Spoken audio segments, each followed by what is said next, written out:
Welcome, seekers and visionaries, to Oracle Mountain Chats. Here on this sacred virtual peak, we gather a space for oracles to share their wisdom, their visions, and their craft. It all began with a calling I could not ignore. One day, within a vision, I held this conch shell in my hands, and as I blew its resonant note into the world, I felt its vibration ripple across unseen realms. It was a summons, a signal to fellow oracles scattered near and far. I saw that we were on a mountain, vast and towering, reaching into the heavens. At its base, the world buzzed with life, people moving, creating, searching. Yet at the summit, there was stillness, clarity, and a circle of light. There, oracles stood, their gaze focused both outward and inward. They spoke of the energies they felt, the shifts they saw, and the whispers of the unseen.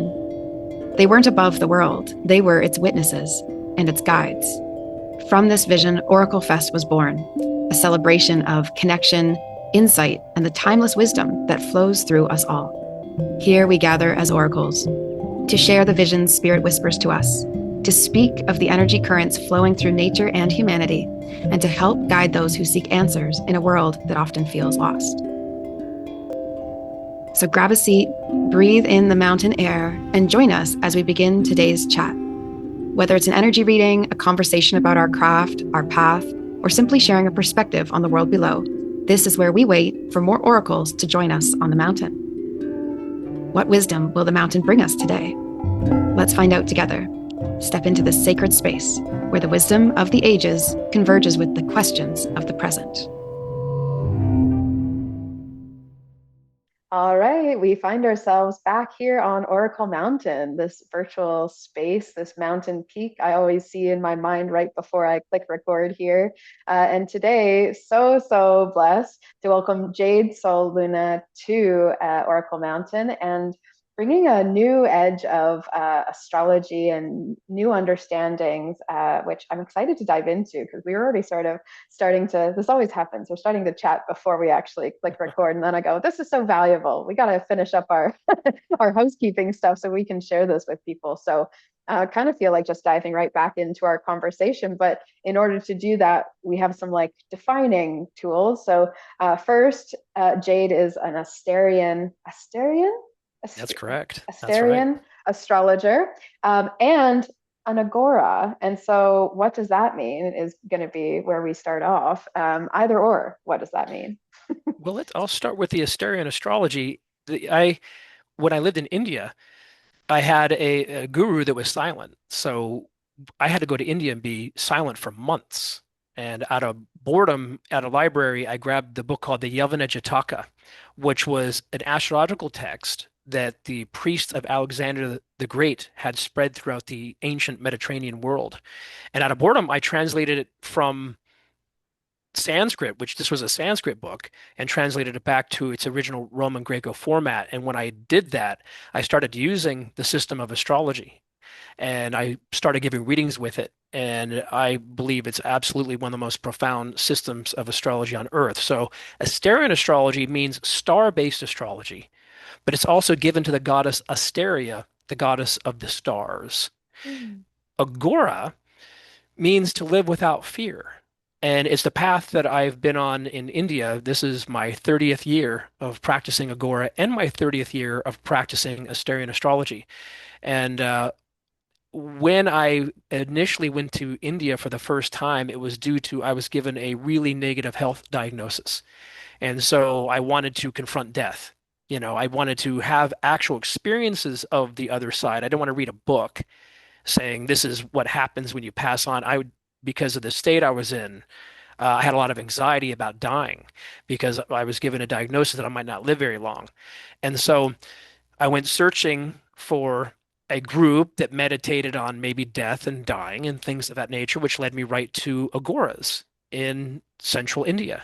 And I was given specific instructions of where they were, and I ended up showing up and meeting Kal Babaji, who became a guru of mine for a period of time, and it was focused on this goddess Kali, who I now have been worshiping the Dark Mother, either through Hecate or Kali, through those two names for 30 years. And Aghora, it means to live without fear. And it is an aggressive form of focusing on the shadow side of things or the dark side of life. The belief in Aghora is you have to experience an equal amount of light and dark in a lifetime. So the belief is if you really concentrate your spiritual life on your shadow self and on the dark side, it can actually make your life on the outside have and contain far more light inside of it. So we believe as we have altars that deal with, skulls and Kali worship and things of that nature, that we bring more light into our personal life because our darkness is not experienced in the world, that 50% balance, it's experienced in our spiritual life. So yeah, Agora means to live without fear. And we even concentrate on focusing on the most wrathful forms of the Dark Mother or and her darkest forms. So the more aggressively we deal with the shadow self there, the more light we contain in our life. And that is the premise of Agora. Mm.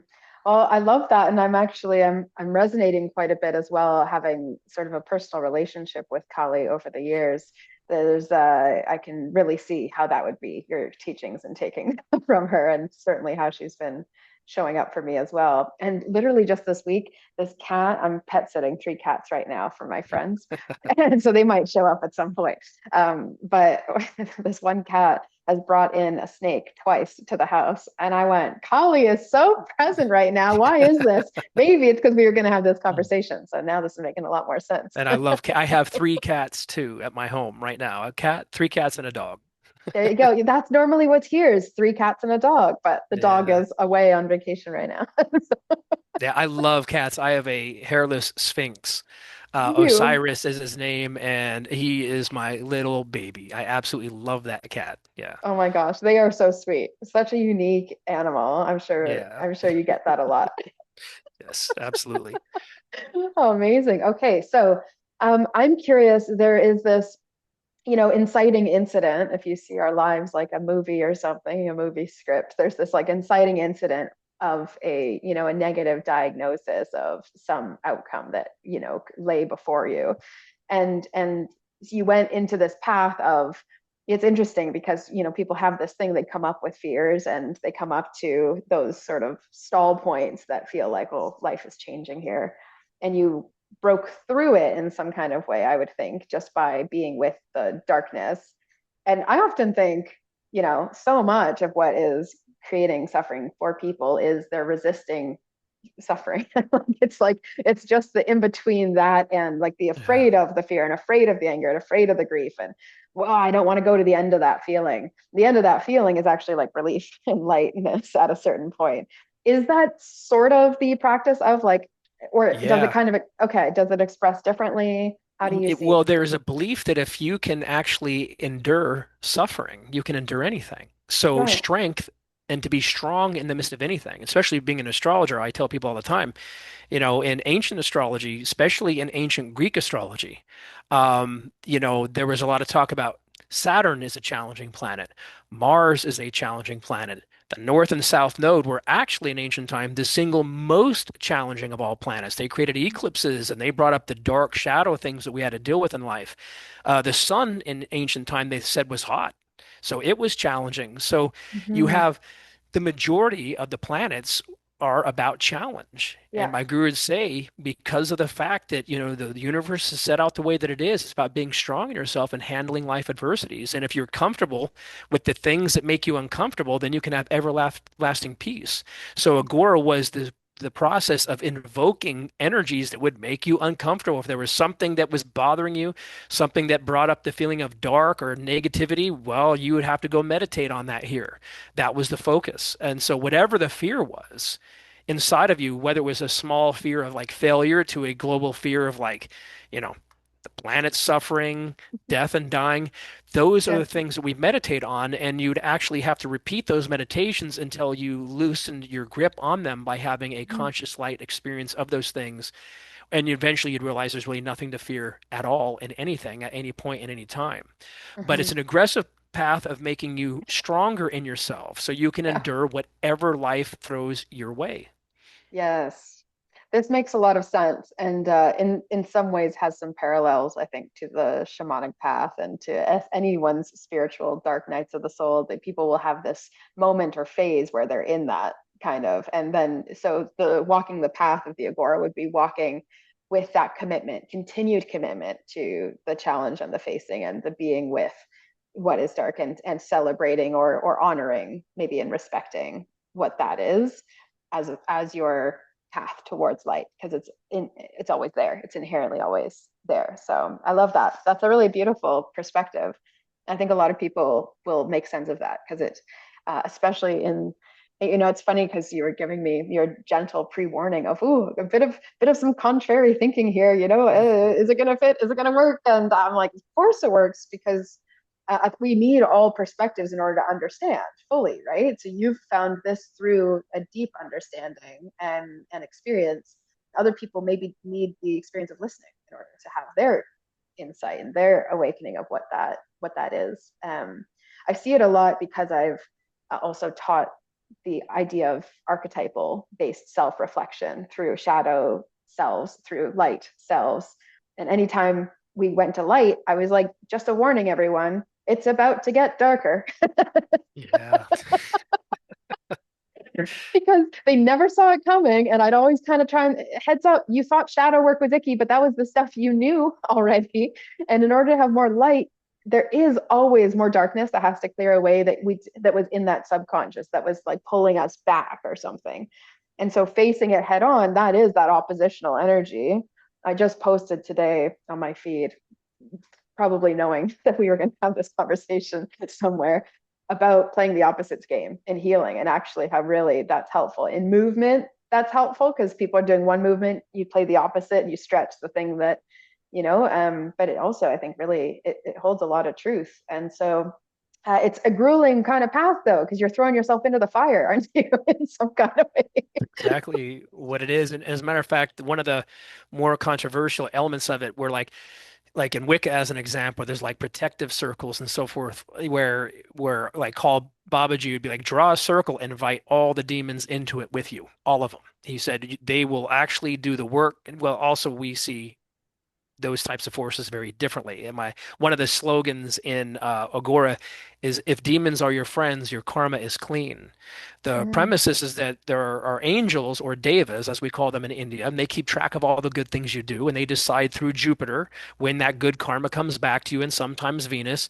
Well, there are forces out there that keep track of all the negative things you do as well. They're called Rakshas in India. They can be called demons, but they all work for the divine. They're just different aspects of the divine, whereby aggressively dealing with the spirits of Rakshas, the spirits in the underworld as an example, and inviting them in, well, they're going to burn out all the negative karma you created so you can start experiencing more light in your life. So that the most controversial element, and I've only seen Santeria actually have similar elements to it where there are no protective circles. It's the opposite. You bring those forces into the circle with you and you trust them. mm-hmm, And you trust them to do that particular work. And basically, the belief is if you trust them to do that work, they do that work. But if you see them as being, sub or underneath you, then they lie, and then they actually do all these other various things that are contrary to that. But if you give them the power to remove your negative karma, then that's what they do, bringing more light in your life. And I remember when I first got to Khajuraho, which is where I practice all this stuff in India, that slogan was right on Call Babaji's door. If demons are your friends, your karma is clean, which means if they're in a circle with you and nothing is going on, you might have a cleaner relationship with these energies because your karma is clean. Because mm-hmm, that was the goal of a negative spirit, was to clear out your negative karma. So we do seek out the shadow sides of Kali, even the darker sides of Hecate, things of that nature. We don't focus on her light forms. We really mm-hmm, concentrate on bringing the most destructive forms of her in. And there are conflicts spiritually you're going to go through in that type of an experience. But we believe you start creating strength to handle whatever comes your way, and you start forming a relationship with these spirits that are actively balancing out your karma. So we don't see, I hate using the word, but like demons or rakshas as being negative. We call them sin eaters. They're responsible for clearing out your negative karma. And so we try to formulate relationships with them. And that's the part that ends up being very controversial, where people are drawing protective circles against these forces, where it's like, no, they're responsible for taking care of your negative karma. Saturn is the god of a lot of these particular spirits. Specifically, the North Node is. Mm. Rahu is the Vedic name for the North Node, but the head of the dragon, and some cases in Asterian, we call it the head of Medusa. We believe that force is responsible for clearing out the majority of your negative karma, which is what takes place during eclipses. So we invite that ecliptic energy in also as we see the North Node being an aspect of the goddess Kali. And it's the main force that we work with, but yet there are some places in India that they shield themselves away from that particular spirit. They don't even go outside on eclipses. We Hmm. actually bring that energy into our circle. So Hmm. that's the rigorous part that's kind of intense for people as we have uh, a certain relationship with these types of spirits. But again, our goal is consciousness and light. And my guru would always say, even though you're going to be worshiping the more wrathful forms of Kali and her destructive sides, you don't ever want her evil eye put on you. Hmm. That happens if you misuse any of the energy that's involved in her. Her goal, well, we call her the queen, shit scooper, is to get rid of all your negative karma. And the goal of this path is to clear out your negativity, not to abuse this stuff in any which way, shape, or form. So, Hmm. when I first started this path, I did have health problems, even financial problems, all these various things. I was in my teenage years when it started, but I believe I've had an incredibly fortunate life 30 years later, and I attribute this life to the practice of Aghora. I could feel my life getting lighter and lighter by aggressively working out my shadow self in my spiritual life, not my external life. Absolutely. Absolutely. Because this is the thing that like so many people are afraid of when it comes to the stuff that sits in shadow realm, right? Is like we're afraid of like the wrath or the power that it could have like over Yeah. us or, which really we're either seeing us underneath or we're seeing us over that or above the shadow, right? And so that doesn't really end up becoming balanced because the thing is the light is here and the shadow's here and it's always they're these forces and so they're working in harmony because they're working opposite each other and so somehow that's true And that's right and there's a tantric side to it, yeah, which is very much like yeah that, where we believe in pulling your shadow self to the surface where you can see it. hmm So, like, I remember also, like, I have a book out. I have two books out on the goddess Hecate. Hecate 1, Death, Transition, and Spiritual Mastery, which is, I worship Kali midway through. My second guru, Bao, said, I want you westernizing all this. And so I did shift 10 years into Kali worship, into Hecate worship, and I wrote two books on the goddess Hecate. The first one's called Death, Transition, and Spiritual Mastery, because I found this dark mother through actually confronting death. The second one is called The Awakening of Hydra. Hydra was the Kundalini term by the Greeks. They didn't call it Kundalini in the Yavana Jataka. They refer to Kundalini as Hydra, that serpentine force that exists in all of us. But the harlot of Babylon, as an example, was a picture on my guru's wall, and he said, she is riding a seven-headed monster. I mean, she's in control of it. It's not in control of her. hmm This is a force of power, not a force of negativity, where in the West would see her as being highly negative.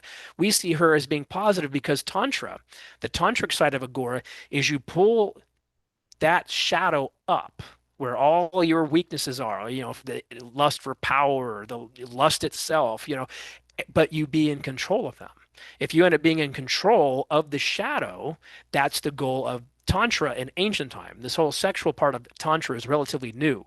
In ancient time, Tantra was the act of pulling up your shadow self and then consciously governing your shadow self to assist you. So it wasn't in control of you. Weakness, we believe, is when the shadow self is in control of your nature. It's in control of your responses in life. So hmm the tantric part is we pull up that negative side.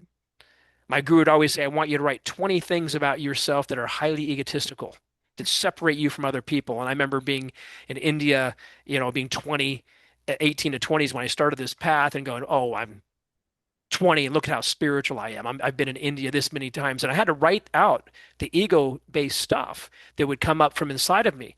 And then he would review it and say, I want you meditating on these things because these are the distractions from yourself, and I need you being in control of those emotions. I don't want you to actually have them governing you. And he would Mm-hmm. say, I also want you to write down 20 things about yourself that feels like you're unworthy, not Mm-hmm. good enough, because the ego just wants you to focus on yourself. Either I'm better than or I'm not good enough. You'd say both are Mm-hmm. ego. They're Mm-hmm. both selfishness. They're both just focused on you. We want selfless agoras, as my teacher would say it. I want you beyond your ego. I'm greater than, or I'm not good enough. And I want you focusing on confidence, which is the light of your gifts and your service to other people. So we had other parts of this path that were aggressively based upon pulling up the parts of ourselves that thought we were better than someone else or not good enough and dissolve those through the worship of the Dark Mother, which we believe she was created in creation to remove the ego, the Mm-hmm. head of Kali in the hand, to have the divine self come about. So Aghora and Tantra have a relationship to each other. Aghora is about overcoming fear. Tantra, in this case, was about pulling up the shadow self and then governing it with your consciousness Mm-hmm. and having those emotions serve you, not them being in control of you.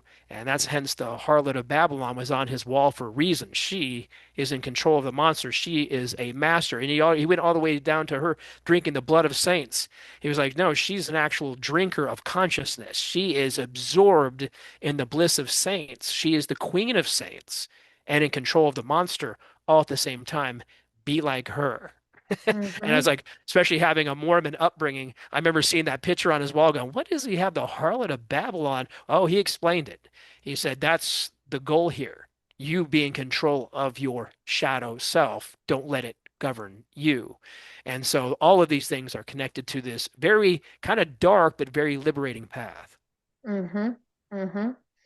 And so much of, I think, what allows us to face and to welcome in light, but to face the darkness like along the way is usually like experiences that are pressing us in quite a tough or dark way. So people talk about their dark nights of the soul, or Eric Taylor, Big E Astrology, who will be with us for the illumination podium. He had a near-death experience of 40 days in coma, and it was the Oh, darkest wow. time. Wow. He said there was like, I think he said there was like two or three positive moments in that 40 days. And I go, well, that's grueling, but look at how bright someone can come out the other side of that. And so it's like playing on that same concept. A lot of us are No, aware. that's amazing. I really appreciate him for having that experience. That's right up front and personal. I love that. I love And stories like that. Yeah. I mean, he held through it, right? Some people would Yeah. be like, that's enough for me. He was like, Yeah. oh God, there's a reason for me being here.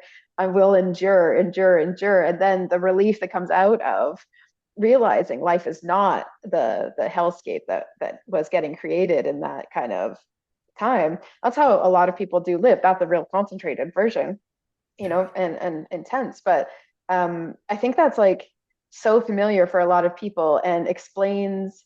Okay, so here's a good question. So when you have been doing this work, I think like so much of what comes up are these like unconscious, subconscious, like under the surface things, which is why the benefit of showing them up into the conscious, into the known mind, making the Hmm. demons Yeah. seen, looking under the bed for monsters and having a conversation, right? Yeah. I like all these kinds of ways of looking at things because it's the stuff that haunts us and it's the unknowns and it's the subconscious reactions that are causing a lot of the trouble that a lot of people go through in life. They find themselves in cycles and patterns. So the question is, because you're taking this approach, do you find that you close cycles or close patterns more than the average person because it doesn't haunt or linger the same way? Yes, we believe that we are directly linking into the subconscious mind.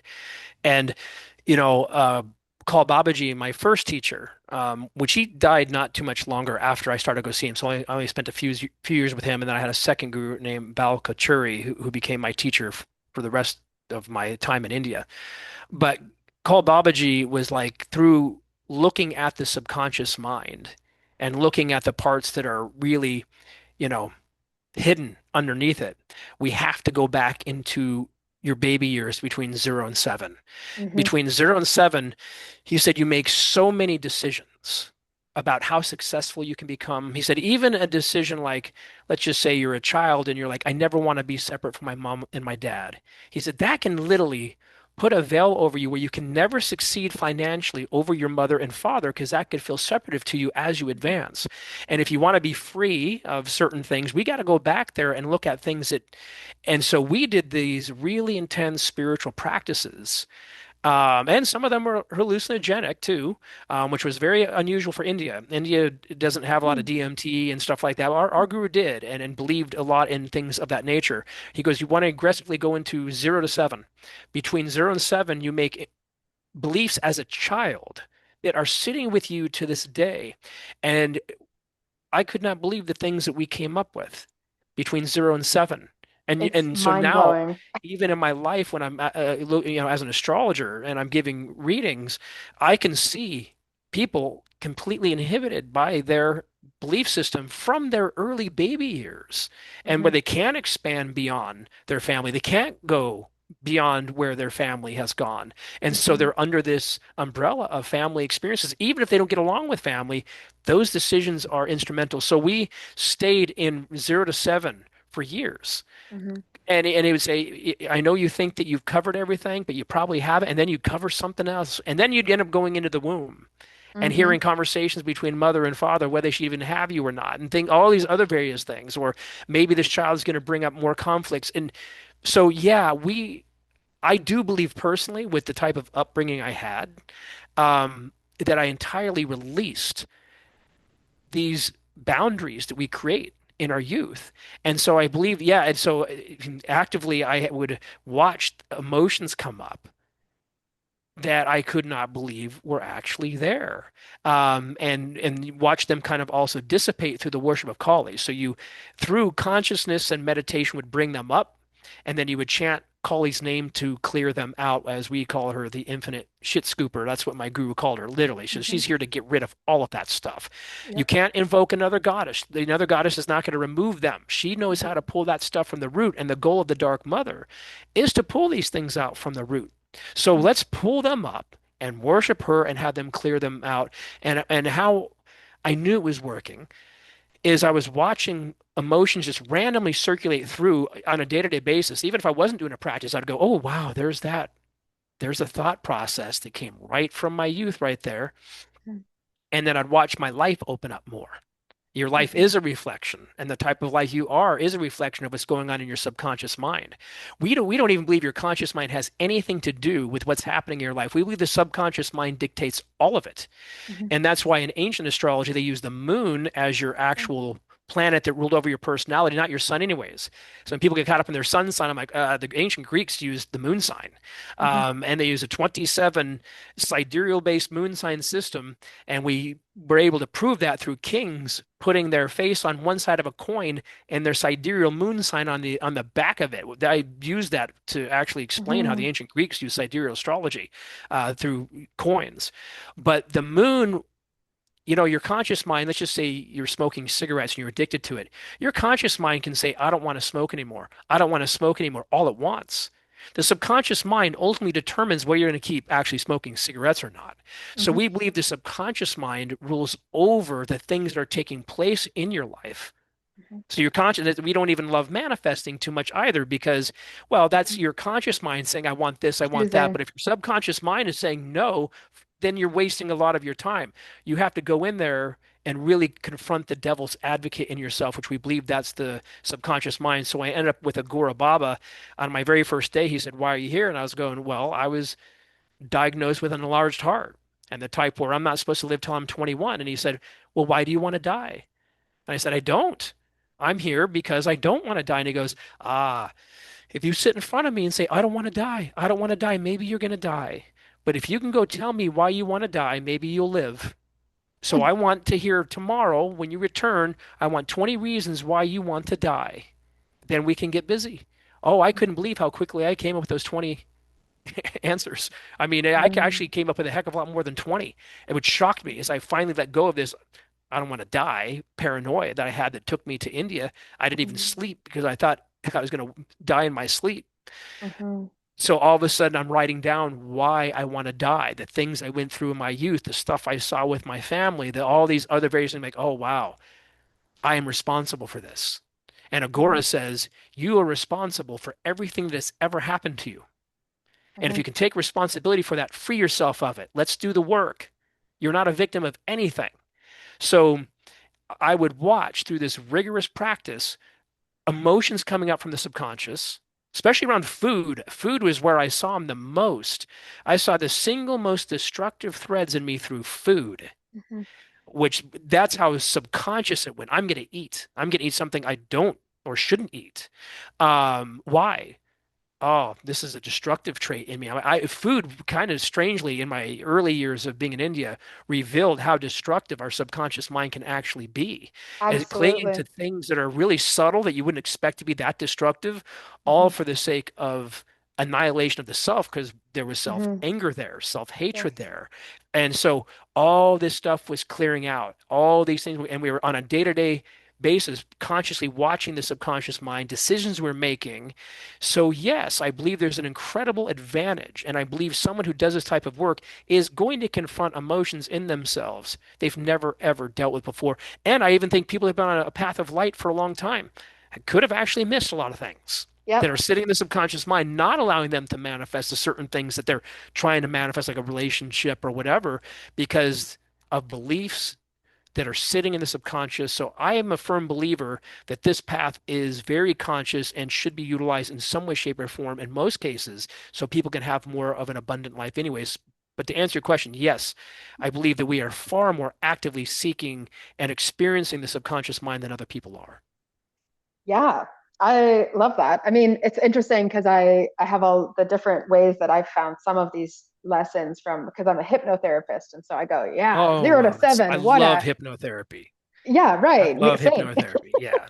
And it was I, because how many people I worked with, I was like, well, the stuff is all stuck in you can feel it. It's stuck in that zone, 12 and under, 15 and under, but 7 and under for some of these things that really have a subtle lasting impact on many, many aspects of their life. And in the womb, like my first shamanic healing that I ever received, parts were brought back to me that were in the womb that were like x-ray when my mom was just like hoping I get out safely. She was, oh, I really hope this one lives and gets out safe and is out in the world. I was the first, so she was putting a lot of pressure on. And boy, did I carry that pressure of being unsafe for a long time in life, yeah, you yeah. know, that Sri finally getting that back. Aurobindo, Yeah. not to interrupt you by any means, but No, Sri no. Aurobindo was a saint in India. He was a criminal thief and he got busted by the police, ended up in prison. And when he was in prison, decided to create his own form of hypnotherapy. Mm, And through hypnotherapy, walked out of prison like 20 years later a saint. mm, And so, and he was a Kali worshiper too. And so, I started doing hypnotherapy because of reading about Sri Aurobindo and how he became a master through it. And I have done innumerable hypnotherapy sessions. And when I've been asked what things have helped me grow spiritually the most, I put Aghora number one, hypnotherapy number two, because mhm. they are created to go into that subconscious space. So I'm really happy to hear that you do hypnotherapy. I firmly believe in hypnotherapy. Yeah. Yeah, so it's interesting because naturally I'm walking a similar path without the guidance That's of correct. Yeah, Agora and wow. how it because the shamanic healing very much initiatory and painful and dark and looking at all the things. What are we extracting? What are we removing? It's not all blessings and gifts, and in fact, more of the healing comes from the roots kind of getting lifted up. Ancestral healing, fascinating to me, which is really a lot of our shadow work and a lot of our subconscious wounding is coming through patterns of what we've all experienced over time that need to be released and healed. They don't leave on their own. They don't just go away by drinking light Kool-Aid and Yeah, like right. hoping for the best. So it's a really important lesson because, we invited you to be a part of the illumination podium. There's no coincidence Amazing. that the Yeah, path of darkness leads you to illumination. that's And right. actually, we're in the process of lightening up. What do we need to lighten up? Well, drop in the burdens, That's right? right. The backpack of rocks that we have brought into this world that get added in as stuff happens. And if we're afraid of it and we're just holding on to it, I mean, it's stuck. It's a lot of people are carrying that. And a lot of people feel yeah, I'm carrying around a backpack of rocks. And so what you're describing is a path to lifting some of that for people. And you say it in an eloquent way that is not scary, but I'm sure that it still brings up fear. Because even if I've mentioned that I actually kind of like Kali, in some circles, that's like, whoa, whoa, whoa, whoa, whoa, you know, Yeah, which is okay. That's where they're at. But I do think there's a lot of relief in embracing that stuff falls apart and stuff is dark and stuff is uncomfortable and stuff is painful. So much of what people are suffering with truly is avoiding the acknowledgement of that and all the resistances that get created to try and prevent you from going into what you deem is like an unuseful or unsafe place to be, which is in darkness or in, that's right. yeah, yeah.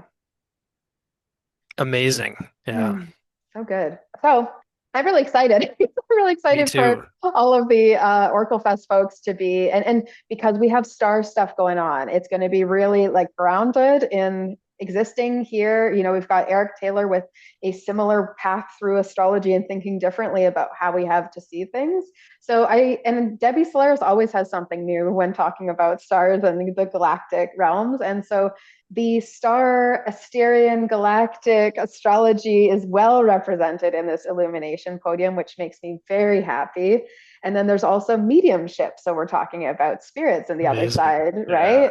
And then I'll be talking about shamanic upper realm, which is about connecting to light guidance and pulling love in it. some of those supports. Look at our balance, right? It's Yeah, going to no be kidding. I so, love that balance. I love that. Yeah. yeah, thank you. And then we have Yeah. light language after the live readings, and who knows what's going to come up in the live readings.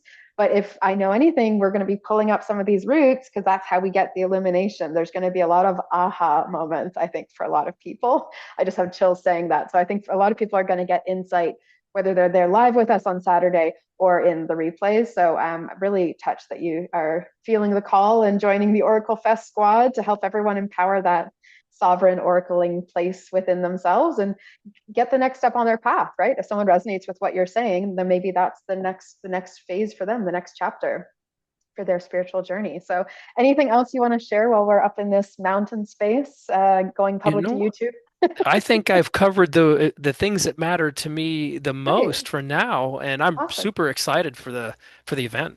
Yeah, me too. Me too. And for more and more and more, I really see it expanding and helping a lot of people, and ourselves included. I always think the speakers, like we all get something out of doing anything like this for ourselves. And so, yeah, I'm excited for myself.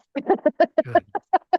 Well, thank you for Amazing. being here. And I'm really, really looking forward to welcoming you and any of your community as well, and introducing you to ours. And so we'll see you at the podium. I'll be looking forward to it.